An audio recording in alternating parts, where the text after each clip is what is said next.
ಸುದ್ದಿಗೆ ಹೋಗೋಣ. ತಮಿಳುನಾಡಿನ ವಿಧಾನಸಭಾ ಚುನಾವಣೆಗೆ ಪ್ರಚಾರ ಭರ್ಜರಿಯಾಗಿ ನಡೀತಾ ಇದ್ದಾಗ ಒಂದು ದುರ್ಘಟನೆ ನಡೆಯಿತು. ಕರೂರು ಕಾಲ್ತುಳಿತ ಪ್ರಕರಣ. ವಿಜಯ್ ರ್ಯಾಲಿ ಇತ್ತಲ್ಲಿ. ಸಾವಿರಾರು ಅಂದರೆ ಸಾವಿರಾರು ಸಂಖ್ಯೆಯಲ್ಲಿ ಜನ ಸೇರಿದರು. ವಿಜಯ್ ಬರೋದು ತುಂಬ ತಡ ಆಯಿತು.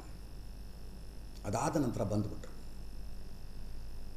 ಕಾಲ್ತುಳಿತ ಹೆಂಗಿತ್ತು ಅಂದರೆ 41 ಜನ ಸತ್ತರು. 41 ಜನ. ಕರೂರಿಗೆ ಇವತ್ತು ವಿಜಯ್ ಹೋಗಿದ್ರು. ನೋಡ್ತಾ ಇದ್ದೀರಿ ಆವತ್ತಿನ ದೃಶ್ಯ. ಕರೂರಿಗೆ ವಿಜಯ್ ಹೋಗಿದ್ರು ಇವತ್ತು. ಮೃತಪಟ್ಟ 41 ಜನರ ಕುಟುಂಬದವರ ಪೈಕಿ 32 ಕುಟುಂಬದವರಿಗೆ ಗೌರ್ಮೆಂಟ್ ಜಾಬಿನ ಅಪಾಯಿಂಟ್ಮೆಂಟ್ ಲೆಟರ್ಗಳನ್ನು ಕೊಟ್ಟರು, ಅಪಾಯಿಂಟ್ಮೆಂಟ್ ಆರ್ಡರ್ಸ್ ಕೊಟ್ಟರು.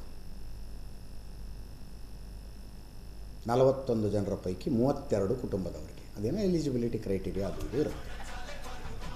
ಅದಕ್ಕೊಂದು ಕಾರ್ಯಕ್ರಮ ಮಾಡೋದು. ಅದರ ಜೊತೆಗೆ ಪಕ್ಕದಲ್ಲಿರುವ ಕೃಷ್ಣರಾಯಪುರಂನಲ್ಲಿ 1700 ಕೋಟಿ ರೂಪಾಯಿ ವೆಚ್ಚದಲ್ಲಿ ಫುಟ್ವೇರ್ ಫ್ಯಾಕ್ಟ್ರಿ ಅದನ್ನು ಶಿಲಾನ್ಯಾಸ ಮಾಡಿದ್ರು. ಘೋಷಣೆ ಮಾಡಿ ಶಿಲಾನ್ಯಾಸ ಮಾಡಿದ್ರು. ಪೊಲೀಸರ ಕಾರಣಕ್ಕಾಗಿ ಆಯಿತು ಕರೂರು ಕಾಲ್ತುಳಿತ. ಈ ಹಿಂದೆ ಒಂದು ಊರ ಹೆಸರು ಹೇಳ್ತಾರೆ, ಪೆರಂಬಲೂರು.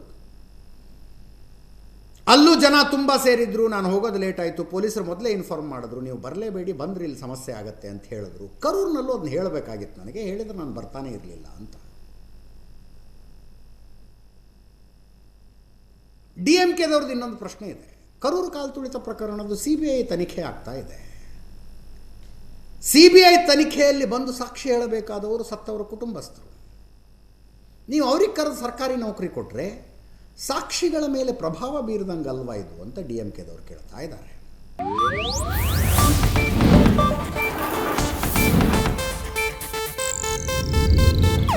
ಇದು ಏಷ್ಯಾನೆಟ್ ನ್ಯೂಸ್ ನೆಟ್ವರ್ಕ್ ಪ್ರಸ್ತುತಿ.